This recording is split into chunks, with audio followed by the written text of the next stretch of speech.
essa escolha pela literatura. Então, no primeiro momento, vamos estar conversando com os autores. No segundo momento, estaremos falando sobre as 3 obras apresentadas hoje à noite. As 3 obras são A Caça em Mundo 17, de Gustavo Biolnes, de Máximo Jardim Peregrino e Solteiro em 30 Dias, a obra de Leonardo Barros. Então, vamos iniciar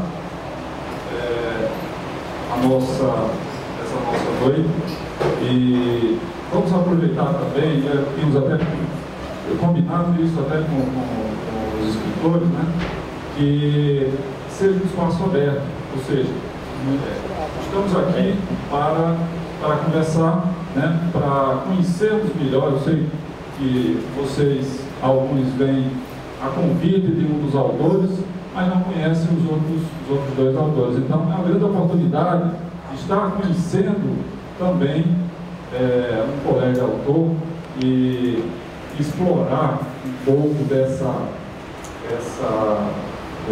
vivência da vida dessa pessoa. Então, vamos iniciar com Leonardo Barros, falando sobre um pouco eu também estou meio estranho aqui, eu estou aqui. Então, já foi apresentado, mas eu vou me apresentar novamente. Então, meu nome é Leonardo Barros, eu tenho 35 anos, sou médico anestesiologista. Estou vendo a minha colega, doutora Sanara. Então, o meu primeiro livro, O Amor de Oni, é um romance erótico. Ele partiu de uma... Você quer saber como é que começou, né?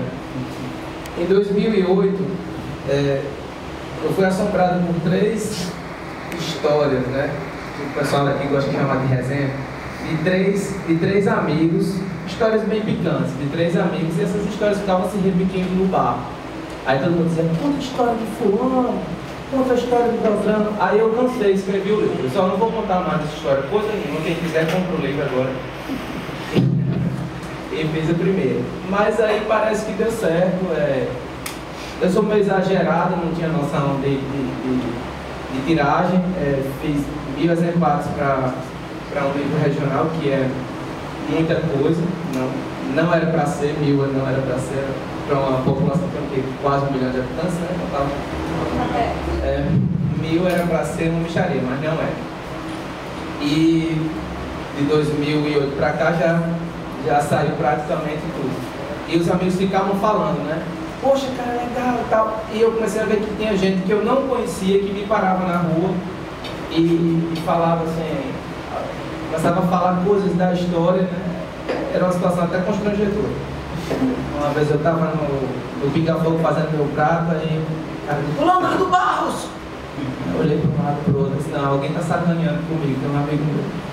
Aqui ele disse, não, eu li seu livro, gostei. Aí eu comecei a tomar gosto pela coisa. No ano seguinte já tinha outra história, O Maníaco do Circo. Para não... Mas qual foi o ano do início? 2008. 2008? Em 2009, eu lancei O Maníaco do Circo. Muito bom. Obrigado. Olha aí, então. Comprem O Maníaco do Circo. Comprem na Nobel, né? Não.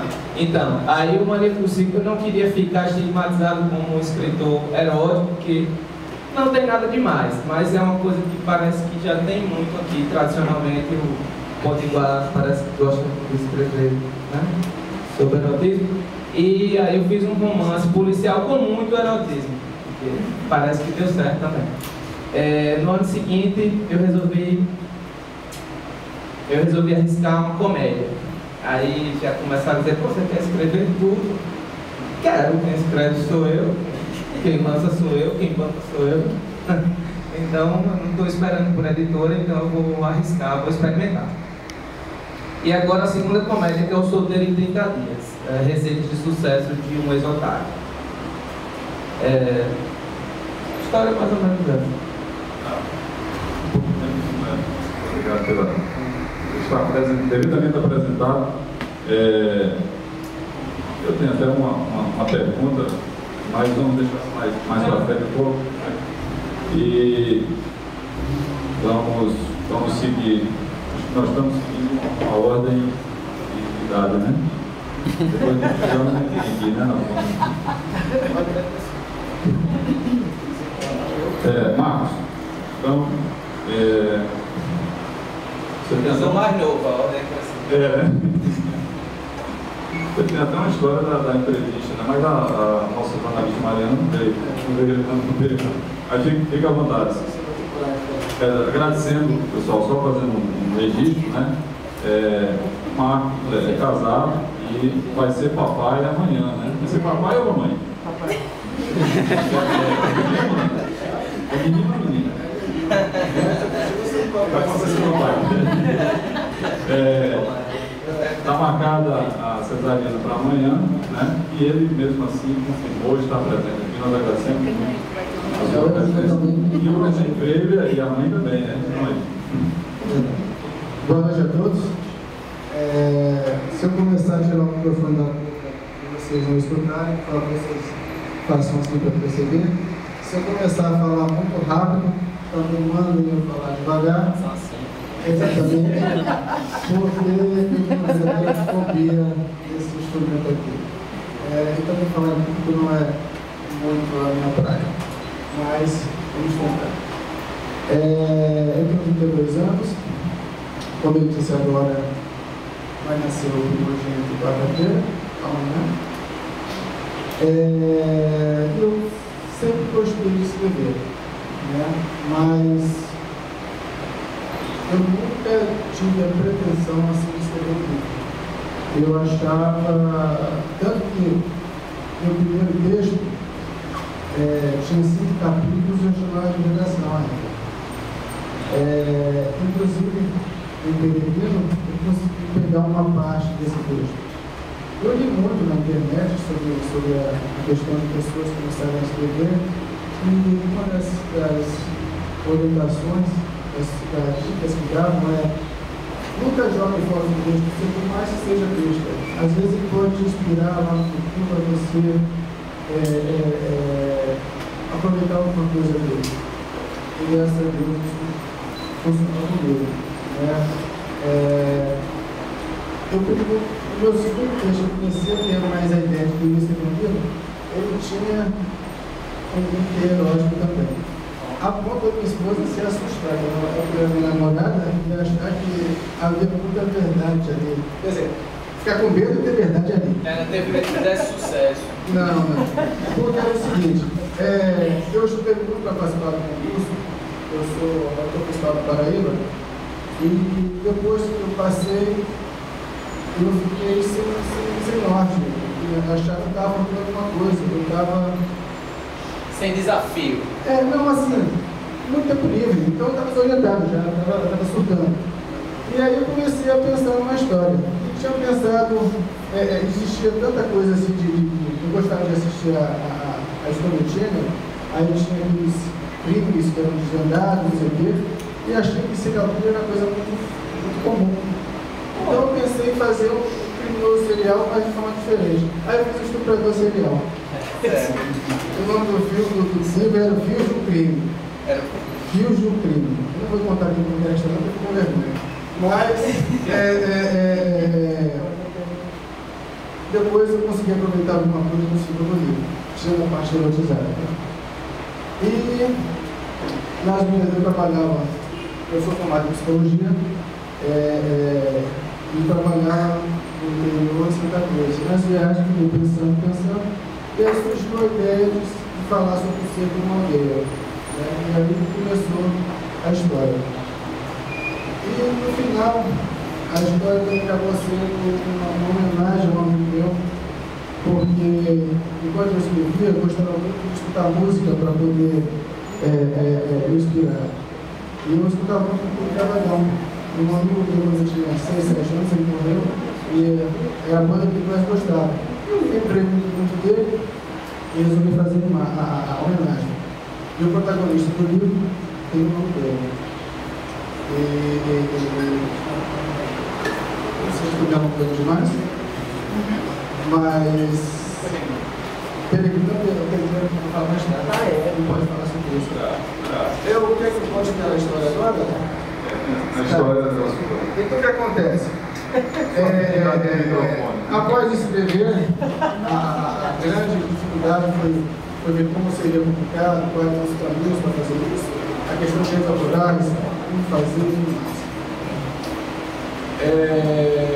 Vendo a internet, que a internet é muito interessante, porque ela te permite dar visibilidade, já que hoje em dia é muito difícil, começo, né? É muito difícil você conseguir ter acesso às muitas editoras, porque é um investimento muito grande, uma tiragem de 3.000, 4.000 livros, para a editora chegar lá e investir em uma pessoa que ela não sabe se vai dar retorno. Então ela prefere muito mais pegar um best-seller lá fora e publicar aqui dentro. Diário de Vampiro. Exatamente. Coisas crepusculantes. Exatamente.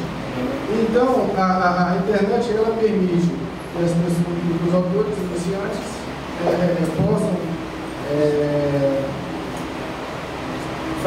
se publicar, que é o teu caso, né? Isso. Se publicar e aí divulgar a si mesmo.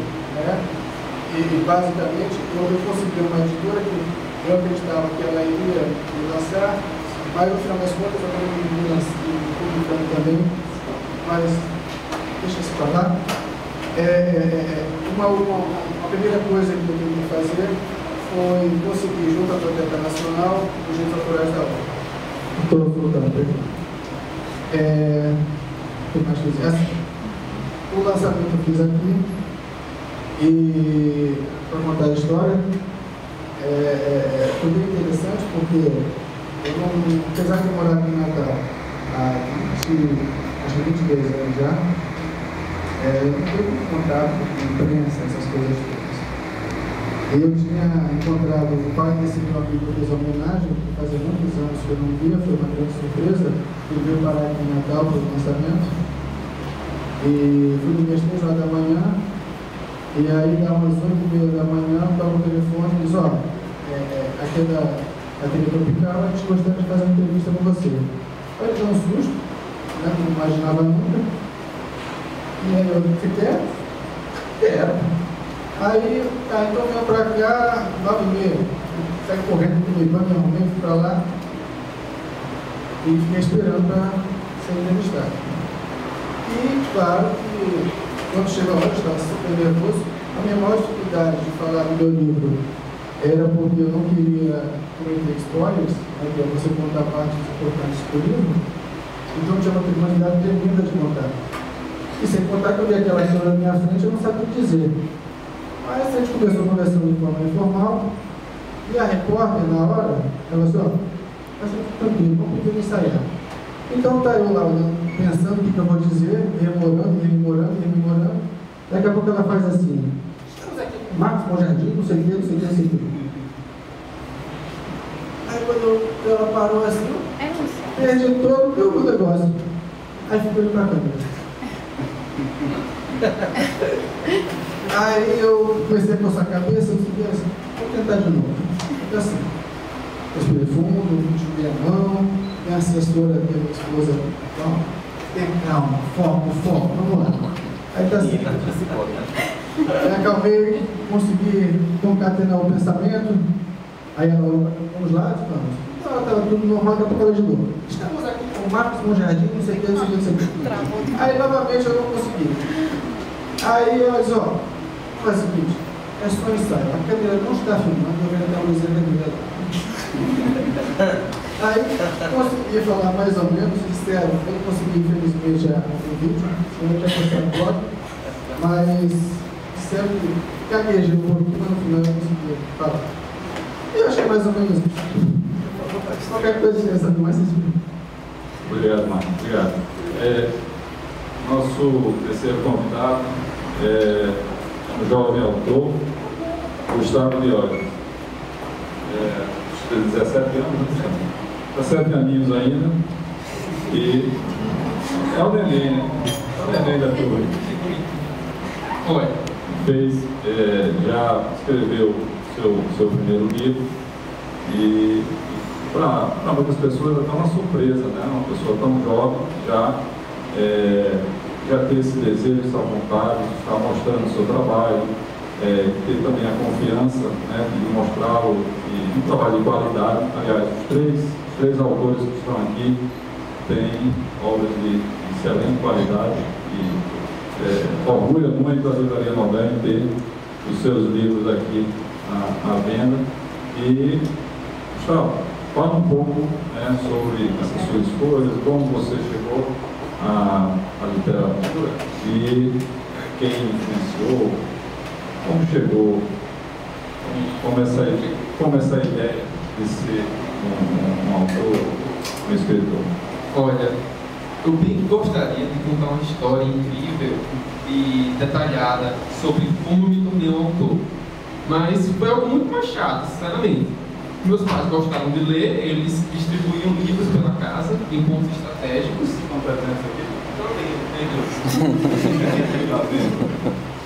Eles distribuíam livros em pontos estratégicos e eu lia. Com o tempo eu comecei a gostar mais e mais, comecei lendo livros bobó de criança e fui melhorando meu gosto. Foi simples assim. Minha infância não teve nada diferente, eu apenas gostava de ler. Porque no Brasil já é uma diferença muito grande, então tirem uma coisa que eu falei. Foi muito diferente, eu gostava de ler. Então, foi isso. Até que um dia eu comecei a ter meus próprios assuntos da minha vida, comecei a me relacionar mais com pessoas e acabou que um dia eu me senti capaz de escrever um texto com um conteúdo. Eu pensei comigo mesmo, eu tenho algo a dizer, então eu vou dizer isso. Claro que antes eu já estava escrevendo algumas coisas antes, algumas comédias, algumas pessoas aqui leram essas comédias iniciais, mas depois de alguns assuntos pessoais eu me senti capaz de escrever algo que eu pudesse dizer, pronto, isso aqui tem algum valor, isso aqui, se você ler, você pode não concordar comigo, mas você provavelmente vai achar alguma coisa interessante. Então, até agora, é só isso que eu quero dizer da minha vida. Não deu tempo. Eu também tenho algumas perguntas, mas eu vou deixar. Se vocês quiserem interferir, né, e participar também, fiquem à vontade. Eu sei que existe também a curiosidade, né, de estar conhecendo alguns autores. Quantos anos você tinha quando começou a escrever esse livro? Bem, esse livro eu comecei a escrever com uns 15 anos, 14, perto da virada dos anos. Antes eu já escrevia um tempo, há mais ou menos um ano, tentava escrever alguma coisa, mas não era bom. O melhor, talvez fosse divertido, mas não era bom, porque uma coisa é ser divertido, outra coisa é ser bom. Poucos são divertidos e bons ao mesmo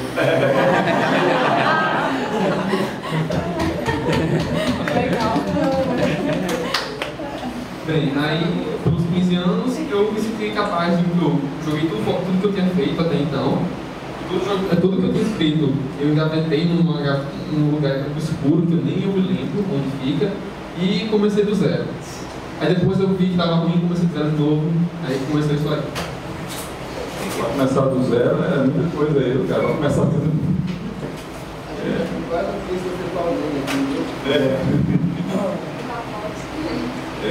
Pessoal, se alguém quiser fazer alguma pergunta sobre a história, né, a biografia dos nossos autores, fiquem à vontade, né? Eu queria perguntar para Leonardo. Dá para perceber que você é um autor bem eclético, escreveu desde romance erótico até comédia. Tem algum gênero que você quer escrever, mas você acha que não consegue? Você é muito ruim, mas tem a vontade de escrever? Uma coisa que eu não conseguiria escrever é o drama. Mas eu não por incapacidade, porque eu acho um saco. Eu detesto gente triste. Gente triste perto de mim, eu acho pior que mau hálito. Tristeza é foda. Então, assim, eu acho que você escreve, você é a pergunta de quem escreve. Tá. Então, eu acho que mais importante do que você saber o que você pode ou o que você não pode, o que eu escrevi é ruim, o que eu escrevi é bom, minha opinião, que nada disso interessa. O que interessa é você estudar, certo? Uma coisa é você ter que ser criativo, você ter o dom de escrever. Eu sento e escrevo, massa, mas você tem que estudar. O que é que eu vou fazer, qual vai ser o meu método, se eu vou criar um resumo, de que, se eu não vou, qual o final da história, entendeu? Minha opinião pessoal, eu acho que todo livro, você começa, você sabe mais ou menos qual é o final. Porque vocês, para virem para cá, vocês saíram de casa sabendo que vinham para cá. Senão, vocês ficariam dentro do carro rodando. Quem gosta de dizer isso não sou eu. Quem gosta de dizer isso é Sid Field, um roteirista americano clássico, que é a minha direção, é estudar o roteiro. Porque eu penso muito nas histórias. Eu penso muito em produzir uma literatura facilmente adaptável, entendeu? Para o cinema, para a TV, porque eu acho que é um caminho, para mim, o melhor caminho. Uma pergunta, você tem a preocupação de escrever para ser lido com facilidade ou alguns autores preferem criar anagramas? Clichê, eu escrevo para mim mesmo. É isso que você quer saber? Se eu estou pensando em quem... Exatamente. Você tem a preocupação de ter uma literatura leve, você mesmo disse que gosta de algo que seja agradável de ser lido, né? Gosta do humor. Mas quando você escreve, você tem essa preocupação, eu também pergunto quem é autor, viu? Porque também quando nós nos encontramos, mas você tem a preocupação de ser entendido quando a leitura acontece no livro, ou seja, que ela seja fluida, que ela seja... Eu acho o seguinte, só existe comunicação quando eu falo e você me entende. Não adianta eu ficar falando uma coisa que ninguém entende. Rebuscando e... Aí eu estou fazendo papel de peixe, né? Então, o meu primeiro livro, O Amor de Oni, apesar de ser... Eu pensava assim, não, eu sou um médico, eu vou escrever um romance erótico, muita gente vai dizer que é vulgar, que eu estou doido, então eu vou escrever, eu vou me exibir. Então, o livro, ele tem em momentos uma narrativa dramática e popular, até regionalista. Em outros momentos ela é uma narrativa mais poética, e em outros momentos eu uso os termos até meio, fico até uma coisa, um texto meio arrogante em alguns momentos. E eu tive a oportunidade de conhecer o Leandro de Castro quando eu escrevi o segundo livro, o Maníaco do Circo, e ele pediu para ler o livro.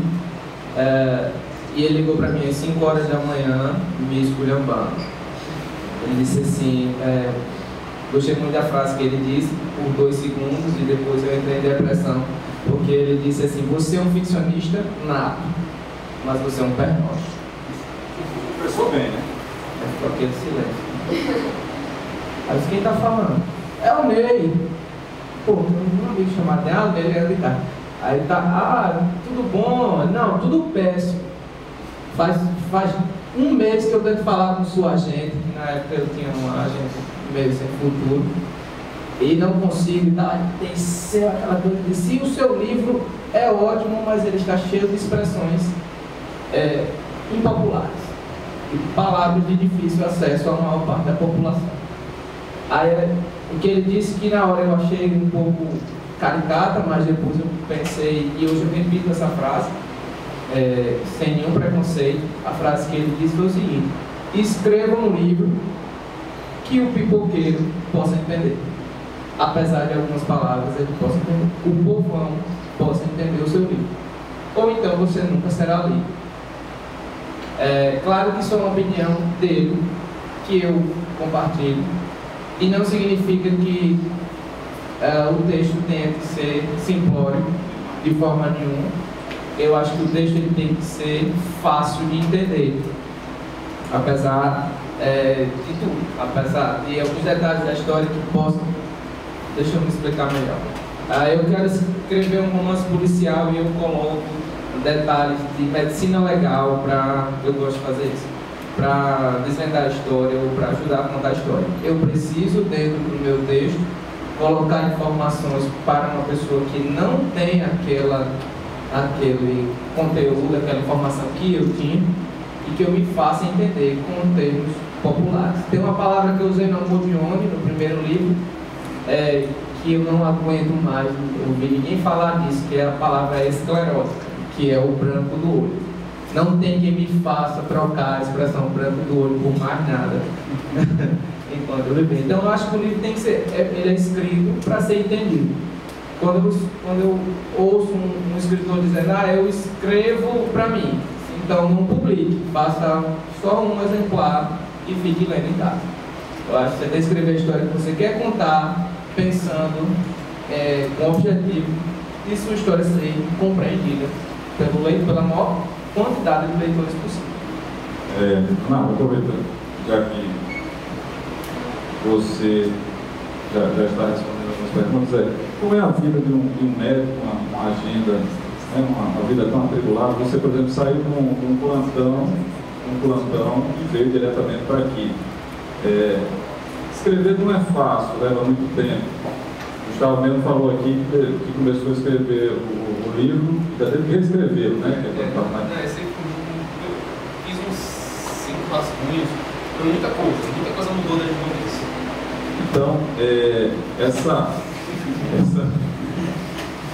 essa vida tão atribulada, né? E como achar tempo, né? E concentração para escrever, para se dedicar. Eu me lembro uma vez eu visitei o saudoso Nélio Pletrovic, né, que é o presidente do Instituto Histórico, e eu fui apresentado a ele como um autor, né, um escritor e tal. Ele olhou para mim e disse: "Você se aposentou quando, meu filho?"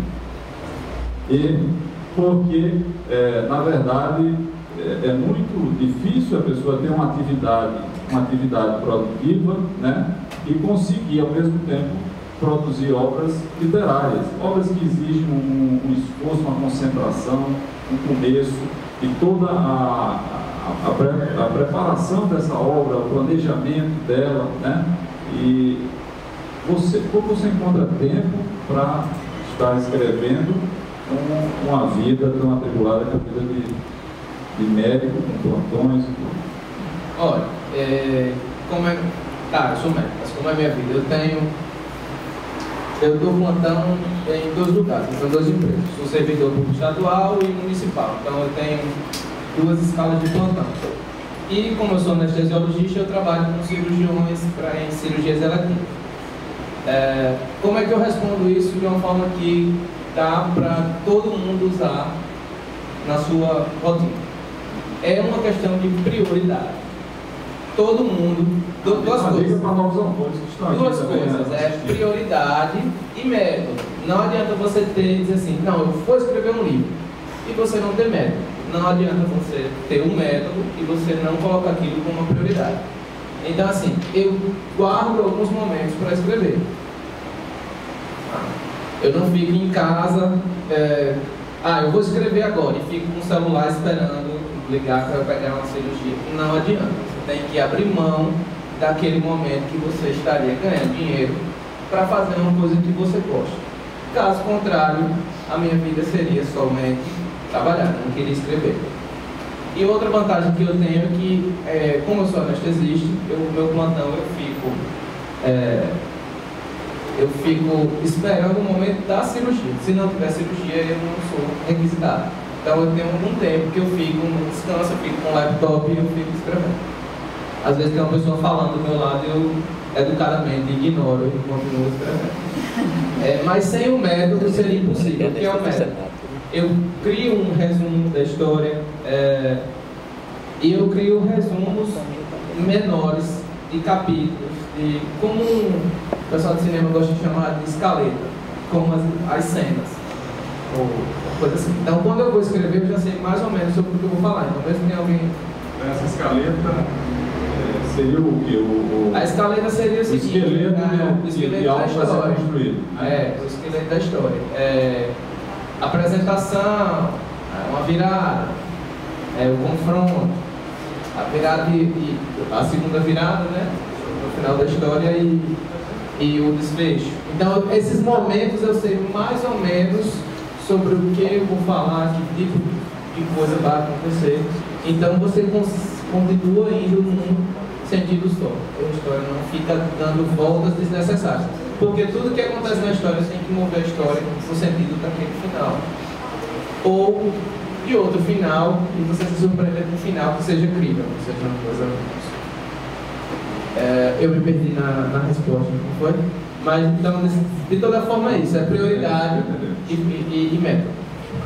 Eu queria tentar usar isso no momento. Guia ler. O que você gosta de suas preferências? Fiquei curioso, você falou que não é chato, falou que literatura infantil é bom, porque você tem que soltar. Não, eu adoro literatura infantil.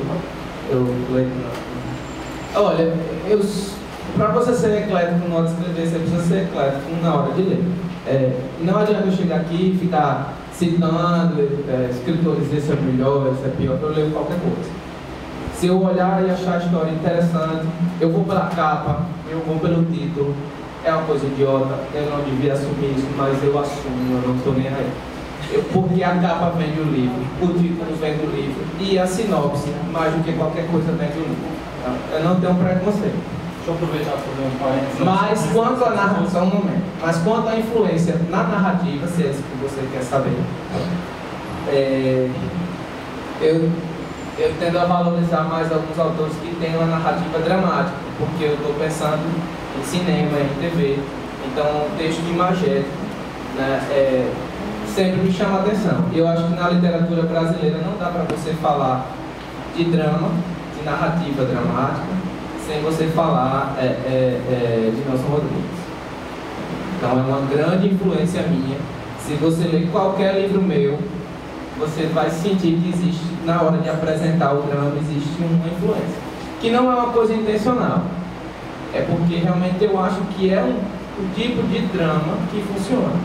Que são diálogos orgânicos e o texto imagético. O texto que suscita em você a imagem do que está acontecendo. Eu queria ver isso, uma lista de autores mesmo. Mas já pela sua resposta, deu espaço para uma outra pergunta que eu tenho, que é: quando vocês leem como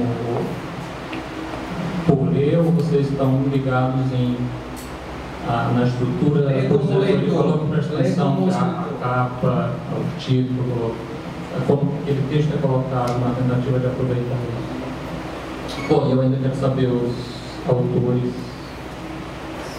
Então vamos por parte. O que você está falando é o seguinte: é ler como escritor. Isso só vai acontecer se você estudar. Se eu for cineasta e eu não estudar, eu vou assistir um filme como qualquer outra pessoa. Se eu for escritor e eu não estudar, eu vou ler um livro como um leitor.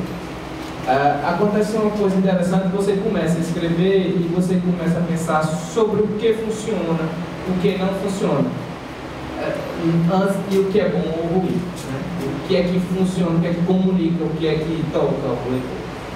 Alguns livros eu começo a ler, mesmo sabendo que a história é interessante, eu não consigo acabar. Porque a forma como aquele escritor apresenta a história, eu não acho interessante. Então me incomoda. É uma coisa que talvez não acontecesse antes, acho que não acontecia antes. E é inevitável. Algumas pessoas talvez não passem por isso em momento algum. Mesmo você escrevendo o seu texto, você leia qualquer coisa da mesma forma, mas a minha experiência pessoal é essa. Eu acabo filtrando mais o que eu vou ler. Até porque você tem que reler os seus textos diversas vezes. Então você fica mais criterioso. Eu começo a ler qualquer livro que me chama a atenção, mas eu não acabo. Só acabo se eu achar que ele é interessante para a minha forma de ver e de contar a história. Eu vou aproveitar e estender a pergunta para Marcos. Falar exatamente sobre essas influências, né? As leituras. Eu sei que você tem algumas influências, algo que você você gosta muito como leitor, né? E o que isso definiu no caminho da sua obra. E também saber se nesse momento você está escrevendo um outro livro, a lançar uma novela, logicamente, né? No momento, eu terminei de escrever um livro, chama-se O Presente das Águas, definitivo aos Filhos da Intenção, pelo menos é um título provisório. No atual momento, eu vou fazer a revisão dele primeiro, né? E depois enviar para a Biblioteca Nacional, para garantir os autorais, e aí verificar se eu lanço, né, de forma independente, ou se possível no meu editor. Respondendo a sua pergunta, eu gosto muito de livros de fantasia. Tanto que na outra livro dela é uma fantasia medieval. Também fictícia, né, mas eu tenho toda o norte medieval. Mas eu gosto de vários tipos de leitores. Já li de Beauvoir, já li livros históricos, mas o que eu gosto mais é a fantasia. Agora, Guerra dos Tronos me deixa muito triste. Guerra dos Tronos me deixa muito triste. Porque ele me faz sentir que eu não sei escrever. Aquele cara é uma coisa absurda. Impressionante a habilidade que ele tem, a qualidade do texto dele.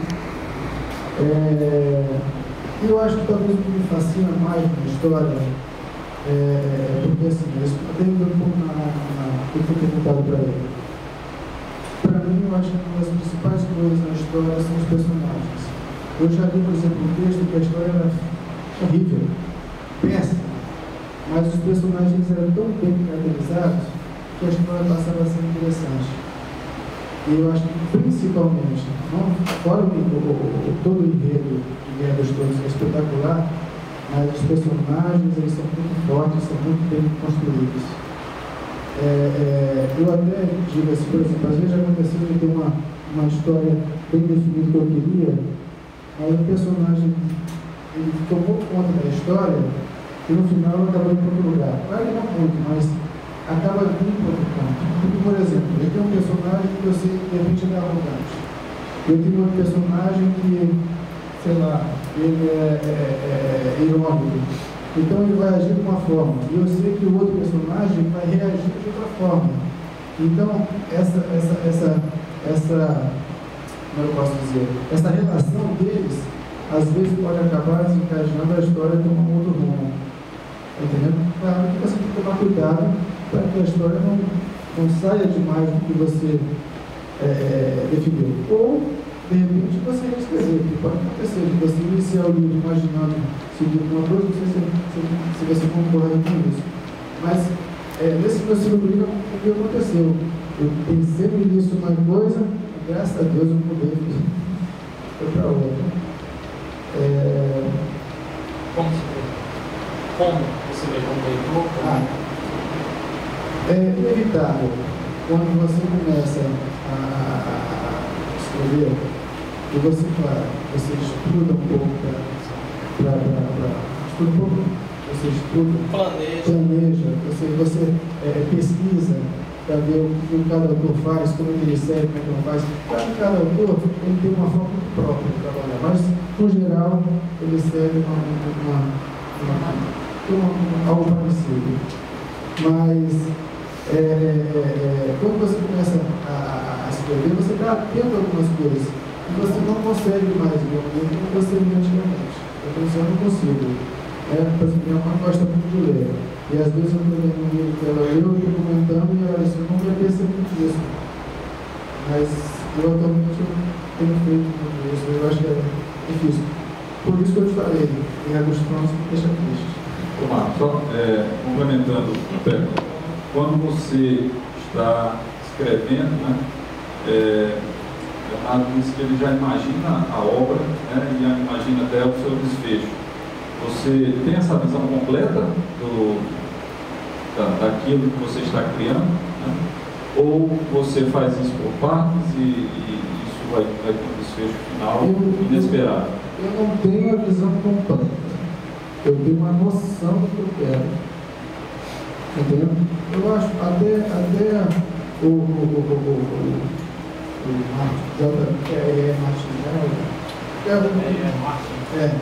o criador da Guerra dos Tronos, ele disse algo parecido com isso. Ele falou o seguinte: eu sei que eu estou aqui e que eu quero chegar lá, mas eu não sei muito, por exemplo, como é esse caminho. Então, assim, acontece isso. O indivíduo tinha uma vaga noção do que eu queria, mas o caminho às vezes te leva, até porque eu acredito por essa questão de você caracterizar o personagem, né? Que você tem a noção que você quer com a história, mas o personagem te leva. Eu acredito nessa questão de que o personagem toma conta da história e não é realizado. Eu acho que até isso é a maior satisfação do autor. Existe um escritor nacional que na parte de literatura fantástica, ele é uma das grandes revelações, chama-se André Bianco, ele escreveu a parte de vampiros.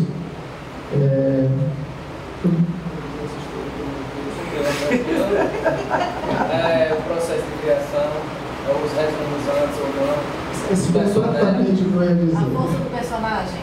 Então deixa eu dar minha opinião. Eu lembrei Só uma coisa, todo mundo aqui é leitor, eu sei, obviamente, mas quem é escritor, quem gosta de escrever, quem tem pretensão de escrever, levanta a mão. Temos alguns escritores aqui. Quem vai ter que ter atenção? Não, mas tem que ser uma coisa. Então tá, vamos lá, vamos responder, acho que é interessante. Era uma dúvida que eu queria para não ficar também muito técnico, para não ficar chato para quem só lê. Então vamos lá. A minha opinião cada um tem a sua. Você não está errado, nem eu estou certo, nem eu estou errado. Assim, eu acho que o personagem serve à história, não a história serve ao personagem. É por isso que eu faço um resumo antes. Um resumo, começo, meio e fim. O fim pode mudar, mas se ele mudar, vai ser a virada da virada. A história toda não estou naquele sentido, para no final surpreender você. Sei lá, eu posso mudar de ideia, não quero que acabe assim, quero que acabe assim. E também eu vou mudar. Mas ela andou num sentido. A história não deu voltas e se perdeu. O meu funcionamento. E quanto ao personagem, eu crio um personagem que cabe naquela história. Antes. E eu uso. Se o personagem ganhar um comportamento, um temperamento, ou um tique nervoso, um trejeito diferente, na metade ou no final da história que seja, e é provável que isso aconteça quando existem muitos diálogos, quando a narrativa é dramática, eu reescrevo alguns diálogos para tentar caracterizar melhor aquele personagem.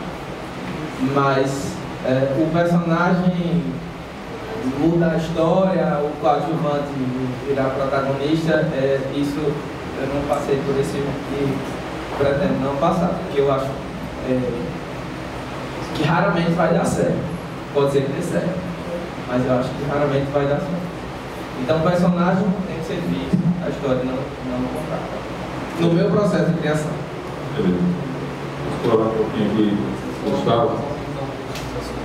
Tá. Olha, eu já escrevi muitas histórias e de ambas as maneiras, na qual um personagem serve a história e na qual a história serve ao personagem. O que ocorre é que, numa situação em que a história está lá para complementar o personagem, é perigoso. O risco é muito grande de você se perder no que você está fazendo. Se você está fazendo a narrativa curta, o perigo diminui, porque você pode tomar mais facilmente. Em Acace, a estrutura que eu decidi usar é de capítulos mais ou menos longos, só que autocontidos. Muitas das histórias em cada capítulo não têm uma relação direta uma com a outra. Por isso, eu me permiti usar esse recurso. Mas em empreitadas e antes de um capítulo mais longo, eu precisava tomar essas decisões, eu precisava me organizar para isso. E geralmente, quanto mais complexo vão ficando as interações, maior organização. Porque maior maior risco e as perdas se você se deixar levar. E qual das duas alternativas é arriscada? é muito arriscado quando você deixa que um personagem tome toda a história. Conduzir a história no sentido de atender aquelas características de um personagem que mudou, que apareceu no meio da história. Exatamente. E um perigo talvez ainda maior é quando você fica submisso ao personagem, você é o autor. Porque pode chegar um ponto em que o personagem simplesmente, dentro de você, se recusa a aparecer em situações. Você não pode tentar escrever uma história nessa situação, pode, mas não vai ficar bom. Não vai ficar... Bote moral no seu personagem. Bote moral, né, nessa sabatia. Então, é perigoso isso. Você tem como colocar isso de maneira interessante, com muito cuidado, mas essa questão, tem que ter cuidado no que você está fazendo. E numa pergunta que você tinha feito antes. Influências. Depois que você começa a escrever e você ganha uma certa habilidade, você nunca mais volta. Todos os livros que você lê vão ser diferentes. Não existe volta. É que nem usar drogas. Tudo na sua vida vai mudar, para sempre. Então, que terrível. Às vezes é terrível e espero que seja mesmo. Na recuperação. Mas o que acontece? Claro que alguns autores você vai conseguir analisar melhor do que os outros. Alguns que se relacionem com você. Por exemplo, eu posso realmente encontrar um livro ou outro, de uma pessoa ou outra, que eu leio como eu leria antigamente, antes de escrever. Mas, pelo menos comigo é assim. Eu leio um livro de um autor, tudo bem, eu vou captar algumas coisas. Se eu ler o segundo, eu vou começar a aprofundar. A partir do terceiro, não tem mais volta.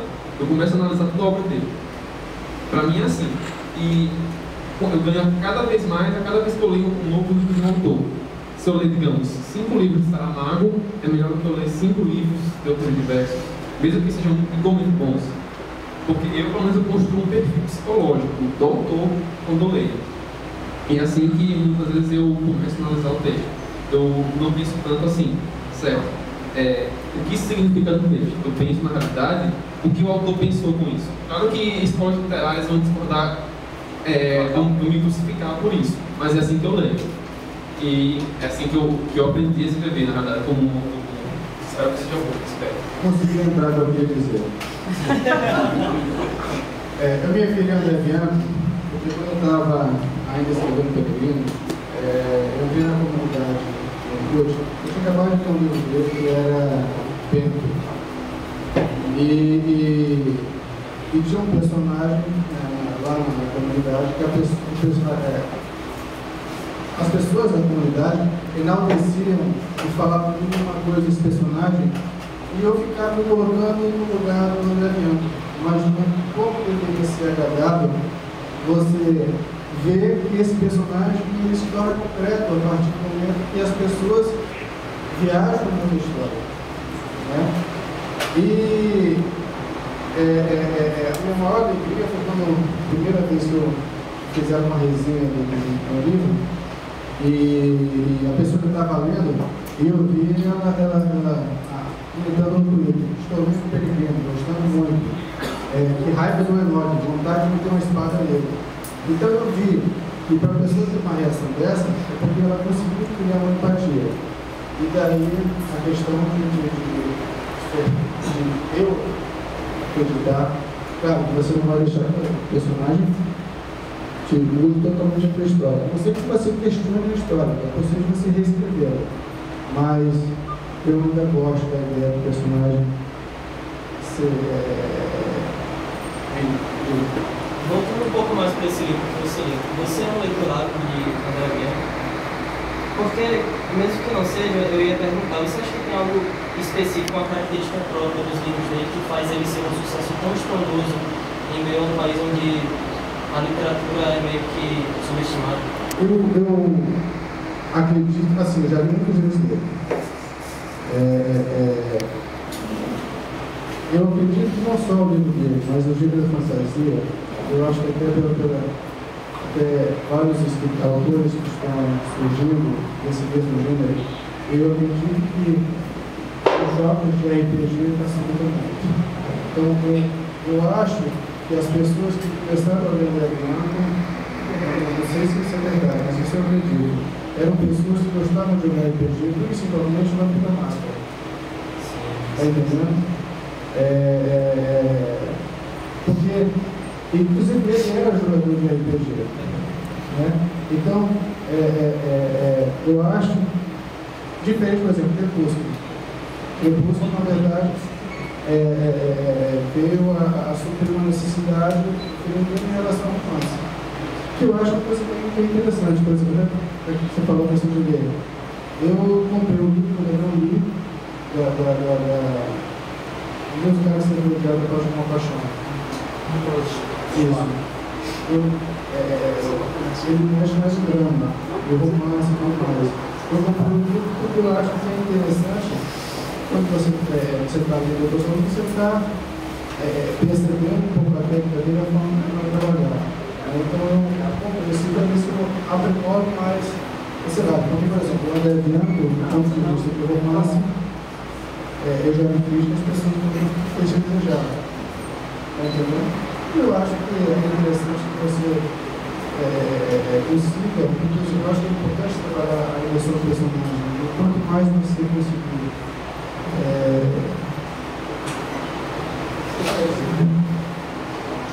Eu queria só aproveitar, aquela hora eu queria explorar um pouco, Gustavo, e falar um pouco sobre a sua obra, Gustavo. A gente percebe que você explora um pouco questões filosóficas, né, profundas, existenciais. Isso não é comum para um rapaz de 17 anos. Né? Quais são os seus pensamentos em relação à religião, né, às questões espirituais, né, e o que influenciou você nessa temática? Você se aprofunda. Eu queria inclusive agradecer muito esse momento, porque quando eu vi na Twitter, no jornal, não sei o quê, que um menino de 17 anos ia conseguir colocar a teoria do buraco da minhoca lá, Freud, Machado de Assis, Machado de Assis, não sei o quê, eu fiquei morrendo de vontade de conseguir o livro dele, e eu ia para o lançamento, mas eu estava trabalhando e não pude. Então foi uma imensa satisfação de poder estar aqui e ver, já disse para ele que eu quero meu autógrafo. Legal. Então, essa é a minha pergunta. Você explora questões que têm uma certa profundidade, né? Questões existenciais, fala sobre origem, né? Destino, passado, futuro, presente. Então, são coisas. O que é que influenciou, né?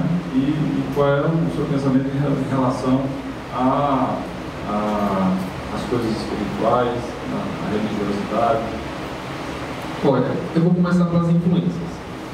O que me levou a escrever a casa foram algumas situações pessoais pelas quais eu passei, foram mais ou menos complicadas, mas elas me deixaram pensando algumas questões filosóficas. A primeira delas foi o que nos torna humanos. O que, digamos, nos torna diferentes. Por exemplo, uma vaca. Você vai comer um filé, um bife no seu almoço, você não sente o menor remorso porque você está comendo a vaca. A não ser que seja vegetariano. Aí já tem outra história, outra coisa. Mas nós não sentimos muito remorso com isso. Mas se nós fôssemos comer um filé humano de uma pessoa que morreu, a gente ia ficar bem, assim, mesmo que não com nojo, você pode ser um canibal, mas você não vai ficar com nojo, mas você vai achar estranho. Bem, o que acontece? O que nos torna humanos? E, por exemplo, quando a gente vê na televisão um maníaco apareceu na escola e matou 20 pessoas, a gente pode dizer com bastante segurança, esse cara fez algo desumano, esse cara não é humano. Então eu fiquei pensando nisso e eu comecei a escrever o livro. Como eu já disse, as ideias, os capítulos são bem desvinculados um com o outro aparentemente. Eles vão seguindo uma linha, mas cada um tem uma relação muito grande um com o outro. E ao longo do livro eu comecei a tratar esse assunto. Uma das maneiras pelas quais nós podemos começar a responder sobre o que é ser humano é a gente olhar uma sessão de história da vida. A gente pode olhar sobre a Segunda Guerra Mundial, sobre um monte de coisa, e começa a encontrar algumas respostas. Com o tempo, começa a tomar outra abordagem. Ao invés de tratar o que é ser humano de maneira geral, eu comecei a ir bem para o específico. O que é ser uma pessoa? O que é ser um indivíduo? Você ter todas as características que ninguém consegue, não tem ninguém no mundo igual a você. Então eu comecei a tratar isso ao longo do livro. E como eu comecei a escrever? Em A Caça conta a história da civilização de um planeta que, tempos em tempos, por motivos que eu estou explicando no livro, uma civilização cai, é destruída e outra aparece. Então, como eu comecei a escrever do fim da civilização até o fim da outra, eu comecei a tratar isso como uma evolução. Primeiro, eu começo a tratar o indivíduo, depois eu vou levantando para as interações de um indivíduo com o outro e aumentando, deixando essa escala cada vez maior. Até que, enquanto que eu passei o livro inteiro ressaltando as diferenças entre cada pessoa, no final eu faço o contrário. Por meio das diferenças, eu contrasto as semelhanças. Porque, muito embora eu possa escolher qualquer um de vocês aqui e falar da minha vida e vocês falarem das suas, mas completamente diferente. Mas há algo de semelhante. Há algo que realmente podemos dizer, além de sermos humanos, nós somos. Eu posso confiar em você num certo nível bem filosófico. Eu posso ter uma empatia com você, eu posso. Mesmo que eu não seja safado, mesmo que eu seja safado, há uma certa relação de humanidade. E é isso que eu vou tratando ao longo do livro. Somos seres espirituais? Pronto. O que acontece? Eu tenho as minhas crenças, ou a ausência delas, depende do assunto, e eu não achei que seria interessante, acho que seria muito egocêntrico da minha parte, dizer, eu estou certo, todos vocês estão errados se vocês não acreditam na mesma coisa que eu. Eu não acredito em Deus, eu não acredito em espiritualidade, mas eu sei que eu posso estar errado. Eu sei que todos nós aqui temos nossas crenças, mas podemos estar errados. Então, eu não limitei o livro a, digamos, se você não acredita no que eu acredito, você não pode ler esse livro. Não. Qualquer pessoa, pode ser espírita, pode ser evangélico, pode ser cristão, católico, apostólico, romano, pode ser muçulmano, pode ser qualquer coisa, pode ler esse livro e não ter esses conflitos, dizendo, esse cara, eu não concordo com ele. Talvez eu possa não concordar com as ideias que eu coloco, mas não com a maneira como eu abordo elas. E isso deu um resultado bem interessante. Eu não conheci nenhuma pessoa até agora que chegou com raiva para mim dizendo, você foi intolerante no seu livro. Tudo bem que pode haver alguém assim, mas essa pessoa não apareceu ainda. Outro comentário. Duas coisas para o Gustavo. Eu queria saber se você conhece eu não sei o título em português, mas Nightfall, do Isaac Asimov, deve ser Ao Cair da Noite, alguma coisa eu vou passo a passo. Isaac Asimov, eu gosto muito dele, eu gosto muito dos livros dele, mas, curiosamente, eu comecei a ler ele só depois que eu terminei o livro. O que eu fiquei muito fã foi de Fundação, porque, de certa maneira, é semelhante ao meu livro, de maneira bem geral, não na maneira como ele trata. Ele trata a história da Fundação, no caso. Eu, no caso, trato de história de pessoas. Cada capítulo se foca num indivíduo específico e de maneira bem cotidiana. No momento eu falo de um cara que chega bêbado em casa. No outro eu falo de uma família problemática. Ou seja, a maioria das narrativas é bem cotidiana, não cotidiana, que realmente é mais complicado, mas é pessoal. Você conhece o Cair da Noite? Não. E a outra pergunta, não sei se vai atrapalhar contar a história, mas o que é ser humano? O que é ser agora? O que vocês concluíram? Olha, é uma pergunta bem complicada. Se eu fosse realmente tentar dizer o que eu achei agora, ia ficar muito tarde. E também não acho mais interessante, porque a maneira como eu trato no livro, a maneira como ele trata fica legal. Se eu pudesse dizer, eu acho que eu nem posso, porque realmente nem eu lembro agora mesmo, tenho que ver o livro, porque é muita coisa. Eu pensei em muita coisa. E no final, a abordagem que eu fiz foi mais difícil, mas logo no começo eu dou uma resposta mais breve para isso. Eu sinceramente penso que a humanidade é algo que a gente consegue com o tempo. Eu penso que a humanidade, a gente ser humano, não é algo que a gente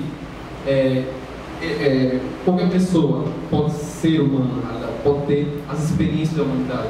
Eu acho que a gente vai, conforme nós vivemos, nós aprendemos com nossos erros e dos outros, nós vamos conquistando esse direito de viver na realidade.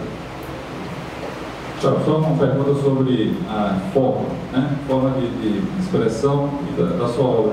Eu percebi detalhes, né, no livro, por exemplo, de você usar figuras como se usa geralmente em poemas concretos, né?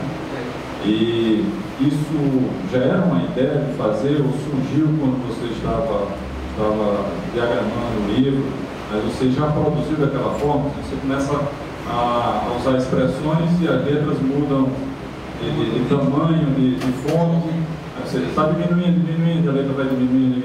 Então, essa forma de expressão também bem visual, isso já estava ou surgiu depois? Isso aí é porque eu já, desde o começo, desde os primórdios do livro, eu já tinha isso em mente. Eu nunca li muito, mas eu sou um grande fã de Manuel Bandeira, ou seja, eu aprendi muito isso com ele. Mas isso aí foi algo que muito tempo me arrependi de ter feito, porque os textos começaram a confiar, alguns dos que isso aparecia, confiavam às vezes demais nessa situação, e quando eu imprimi para um amigo meu para ler, era a maior bagunça, porque tinham 5 textos assim ao longo do livro, eu tinha que bater página a página, vendo se o poema concreto estava certinho, mas no final ficou bem legal, mas realmente foi desde esse planejado. E no final do livro tem um momento que eu diria que 70% do texto depende da maneira como eu coloco visualmente. Ou seja, eu realmente tomei muito cuidado com isso desde o começo. Beleza. Vamos para uma parte final, né, do nosso encontro, falando um pouco mais sobre as obras, que a gente, na verdade, já começou a falar um pouco. E eu gostaria, retornando, falar com o Marcos e fazer uma pergunta que não quer calar. Né? Quem é o peregrino? Posso ver a resposta aqui, que eu encontrei, eu estava no site. Por enquanto, um homem, um pai, vai ser pai, né? Um pai, um amigo, um novo. E se quer viver de nós, um além. Não estou spoiler. É porque algumas dezenas que tiveram, fizeram spoilers.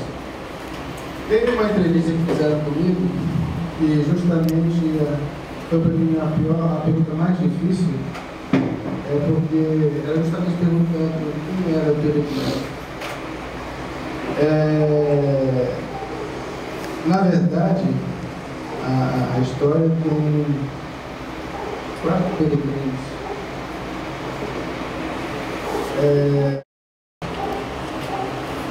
Tem o Alex, que também é um personagem importante, e tem o Falcão Peregrino, que acaba, inclusive, com o olhar dele.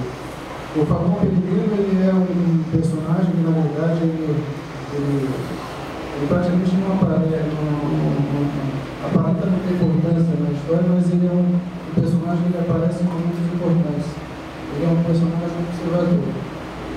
É um falcão mesmo? Um falcão. É a câmera alta. Exatamente.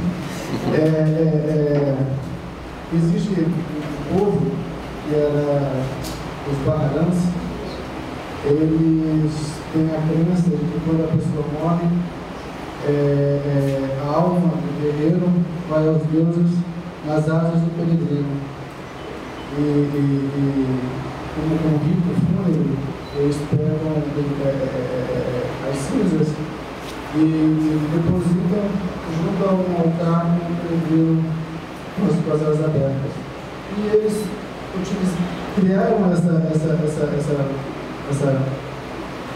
crença por o peregrino ser a árvore mais rápida que existe. E foi a coisa mais gostosa do livro, era justamente poder criar essas coisas antropológicas, essas crenças diferentes. O livro foi muito disso. Só para até falar do Gerson, foi interessante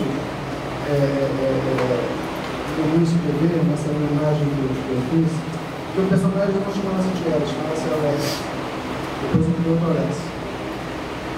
E quando eu decidi fazer essa homenagem a esse meu amigo, na hora eu tive um bloqueio. Depois eu não conseguia mais escrever. Porque o personagem ele mudou totalmente a sua configuração na minha cabeça. E aí, depois de um tempo, que eu consegui concatenar as ideias. Aí a coisa foi andando. Mas eu acho que ela não. Tá. Tá levantando 3 horas aqui, você olha pra ele. Sei lá.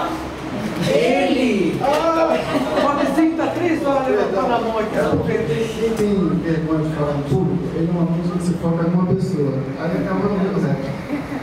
Eu ia perguntar se você já leu alguma coisa de James O'Barr. Ele é autor de quadrinhos, mais especificamente do quadrinho do povo. Porque ele usa exatamente o mesmo conceito que você para definir o personagem. O conceito indígena, mitológico do indivíduo que morre, reencarna. O filme de 1990. Que morreu o filme do cinema.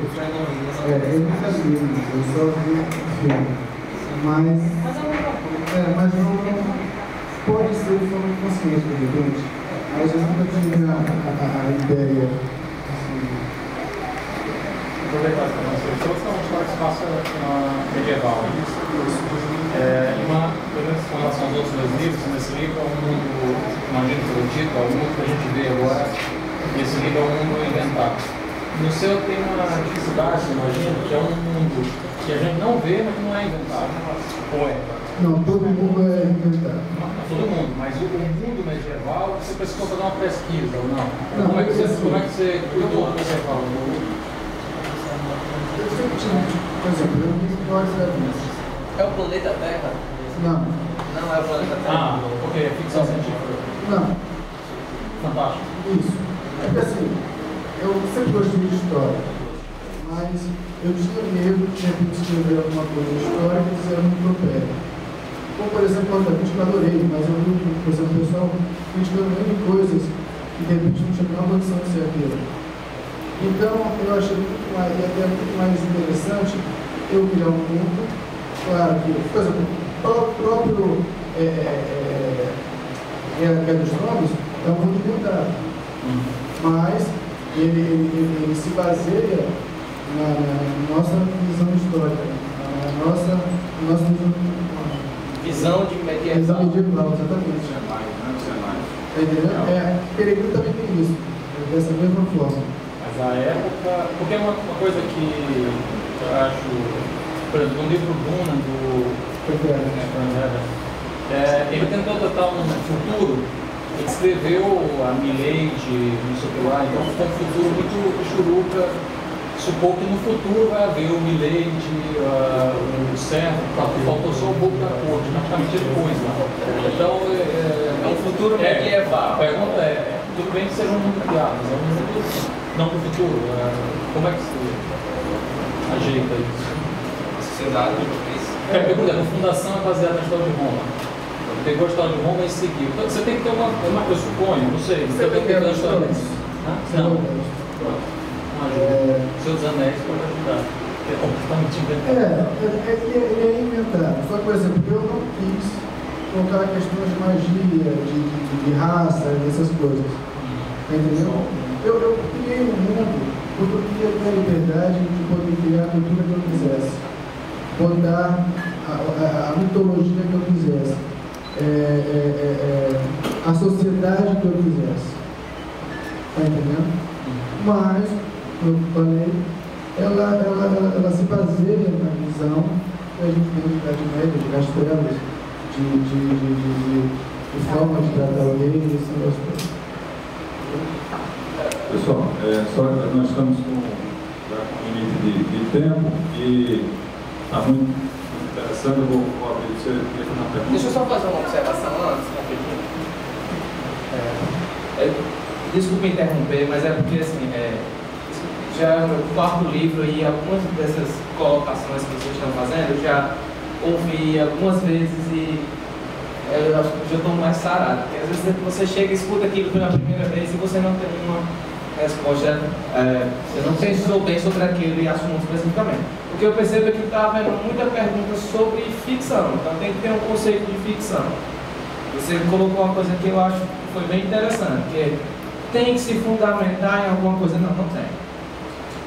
Existe uma coisa chamada ficção crível, que é a coisa que você valoriza, que você gosta. que é uma ficção que faz você ter algum referencial que diz, não, isso pode acontecer. Ficção verossímil. Exatamente, é uma ficção crível. Dá para você acreditar ou verossímil, que é tá na mente. Mas a ficção não tem compromisso com a realidade. Eu posso contar uma história e dizer, essa história aconteceu em Natal, em 2012, e tal. Eu posso contar uma história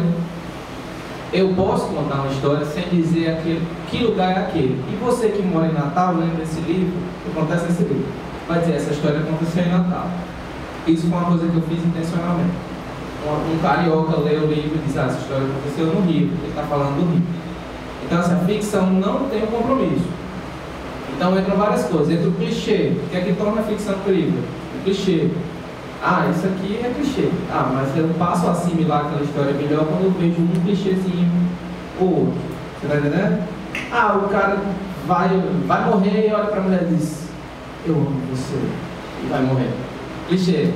Mas algumas pessoas vão assimilar melhor. Então eu posso fazer uma coisa tentando ser diferente de tudo, tentando não ter referencial de nada, mas pouca gente vai assimilar. E eu posso fazer uma história andar num sentido, o original, que é uma coisa meio utópica na ficção, porque a ficção tem que ter algum referencial da realidade. E no outro extremo, a originalidade, e no outro extremo, o clichê. Nem eu vou pesar demais de clichê na minha história, senão fica um lixão. Nem eu posso usar só coisa super original, porque senão ninguém vai entender. Então a ideia, mesmo no mundo imaginário deles, eu tenho certeza que eles colocam um referencial de um filme que eles assistiram, de um livro que eles leram, e isso não tem nada demais. Não existe um compromisso nem de ser original, diferente de tudo que já se viu. É original porque a história em algum momento pode ser parecida com alguma coisa, mas ela é contada de uma forma diferente, ele passa uma experiência diferente. Então acho que a gente tem que esquecer esse compromisso da ficção. A gente tem que ter um compromisso com a história.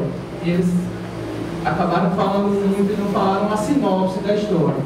Fala a sinopse da sua história. Porque seus pontos são inspirados em livros épicos. Muita gente fala no Brasil, mas os autores ficam copiando livros europeus. Eu acho que a gente vê que o brasileiro tem algum ponto que seja original, tipicamente Green, ou é tudo influência gringa?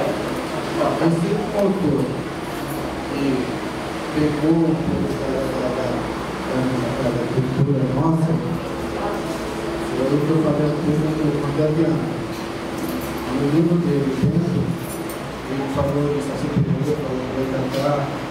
A história ela se passa no Brasil, inclusive o brasileiro é quem resolve a história.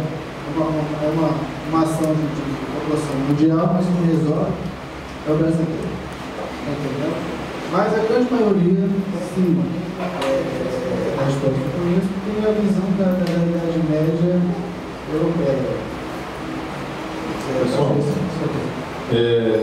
nós estamos já encerrando, e o papo muito bom, e eu gostaria de abrir um espaço agora, começando por Leonardo, para que faça o seu encerramento e também diga da sua obra, né?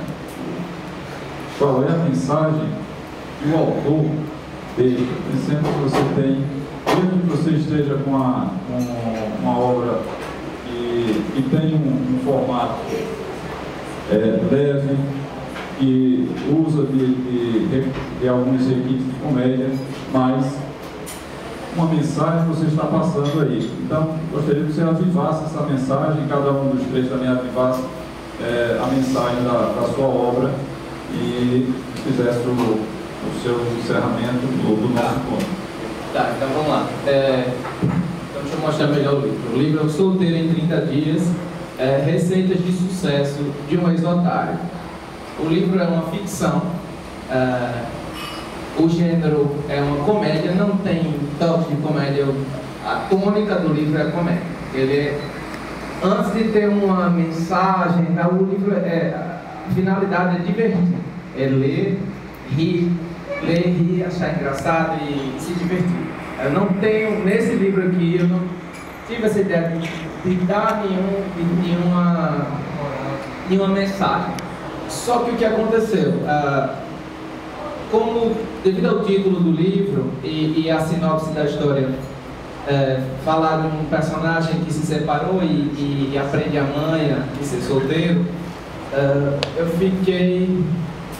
tive o receio de acharem que eu defendo essa ideia que solteirão que é feliz, o cara casado, entendeu? Está numa situação ruim, tá. Não é isso. Então, uma mensagem que eu tentei passar e que é o título do primeiro capítulo e do último capítulo é: todo mundo precisa de amor.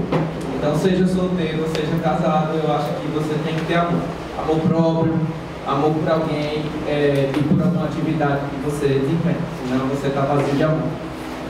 E o que é o Solteiro em 30 Dias? O Solteiro em 30 Dias conta a história de João Rickson, é um nome meio brasileiro, meio americano, mas a finalidade aqui de um amigo que a história fala dele, né, que o povo aqui gosta muito de se sentir importante e protagonista dos livros que a gente escreve, já aconteceu antes.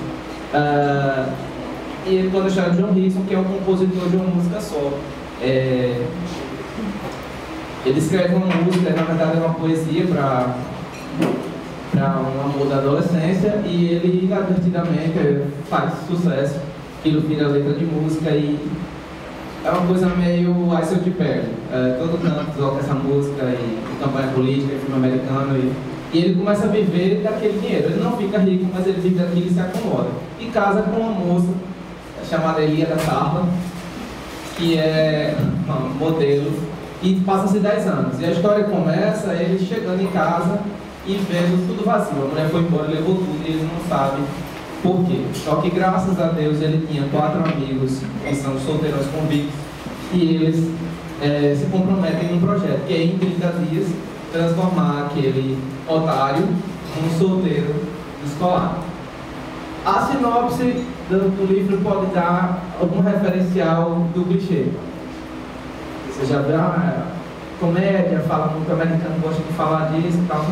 Mas é como eu digo, toda a história vai ser contada de uma forma diferente. Então, nesse livro, tem a minha impressão sobre determinados assuntos que você não vai ver em nenhum livro, em nenhum filme americano. E quanto aos personagens, você falou de um amigo seu que acabou mudando o seu personagem. Esse livro é construído com avatares. Esse personagem que é o amigo eu chamo de avatar. Eu peguei 4 pessoas que têm características que eu achava que era legal usar aqui e que eu conheço a opinião deles sobre os assuntos que seriam abordados aqui, e esses avatares eles falaram por si. Existe uma valorização da narrativa dramática, não do gênero dramático, mas da forma de apresentar a história, das discussões, o personagem contando a história, o personagem através das ações do que ele fala, do que ele pensa contando a história, e o objetivo maior é fazer rir. Obrigado.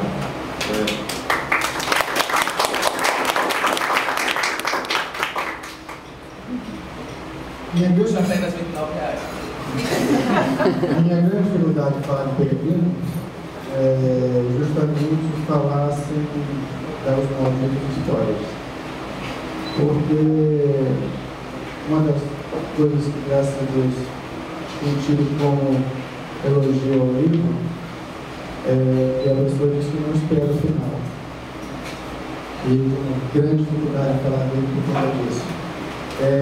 A história fala basicamente de um clã, que é o clã dos Baharãs, que estão na iminência de serem atacados pelos outros clãs, e uma discussão entre as pessoas desse clã, da forma como eles vão se defender. 2 jovens se sobressaem nessa discussão, Enoque e Tieres. E dessa discussão cria-se uma rivalidade muito grande entre eles. E essa rivalidade toma proporções tais e eles muito spoiler. Algo que era todo mundo conhecido, que lá esse mundo conhecido chama-se Grande Continente. Eu não sei se tem uma moral da história. Sim. Tem vários temas que eu estava discutindo.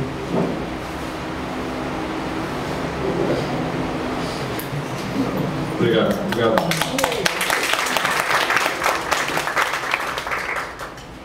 Olha, o mais próximo que eu consigo dar uma sinopse eficaz é a história da civilização, do fim da que veio antes dela até o fim dessa. E nisso eu posso dizer, sem muitas restrições, ela vai acabar, porque tudo chega a um fim. Entretanto, mesmo nesse fim, há sempre algo depois. Pode ser bem diferente do que nós imaginamos, mas sempre há algo depois. O que acontece é que o que eu acho interessante no livro não é nem tanto dizer apenas tudo vai acabar no fim, acaba, mas o que é interessante não é bem isso, porque nós não lemos coisa e apenas para saber o final. Eu não sei se alguns de vocês já tiveram o prazer de, digamos, algum assunto de física, química, matemática que vocês gostam e acompanhando, digamos, eu gosto, exemplo, eu gosto muito de física e relatividade. Eu não sei se alguns de vocês tiveram o prazer de pegar um teorema ou alguma conclusão que eles tiveram nesse estudo e não apenas pegar uma equação qualquer, mas ir do começo. Você vai vendo o que eles sabiam antes e eles vão desenvolvendo esse pensamento. Ou seja, é uma experiência até espiritual às vezes. O que é interessante também, no final, o teorema é frio. Você olha para certo. X mais Y igual a tá. Isso não é nada para você, mas quando você vai avaliando essa discussão de como foi descoberto os passos matemáticos, é algo interessante e é uma experiência realmente espiritual às vezes, de como os teoremas mais simples conseguem dizer tanto sobre o nosso mundo. E acho que é o interessante no meu livro, de Acácia, não é nem tanto as conclusões que eu encontro ou que às vezes eu tento encontrar, mas a discussão que eu coloco no meio. São as perguntas, né? Tem aqui e como os cientistas admitiram que o número muito maior de perguntas surgiu no processo, né? Ao tentar responder, surgiram muito. Invariavelmente, em assuntos complicados, quanto mais você tenta responder, mais você vai encontrando outras perguntas. E se nós vamos viver o suficiente para vê-las resolvidas, já é outra história. Mas acho que essa parte do que é ser humano é você ter dúvidas. Porque chega um ponto em que você percebe que você não tem mais conhecimento para dizer, e depois? Eu não sei para dizer depois. Mas é uma dúvida com a qual temos que lidar. Porque a vida é um mistério às vezes. Às vezes não temos ideia do que vai acontecer depois. Uma filosófica, né? Bem filosófica. Já é para quem pulou cerca também. O que é isso, cara? Vai explicar? Tem. Vamos dar uma salva de palmas para os nossos alunos. Nesse momento encerramos o nosso primeiro café literário, agradecendo muito a presença de todos vocês, das perguntas, da participação, dos familiares, dos leitores, dos admiradores, dos nossos escritores convidados. Aproveitando para também anunciar que no dia 28 de fevereiro teremos o nosso segundo encontro com 3 escritores de literatura de cordel, membros da Academia Norte-Grandense de Cordel, recém-criada academia, e no dia 28 de fevereiro, a última terça-feira do mês, nós estamos firmando como a data do nosso café literário.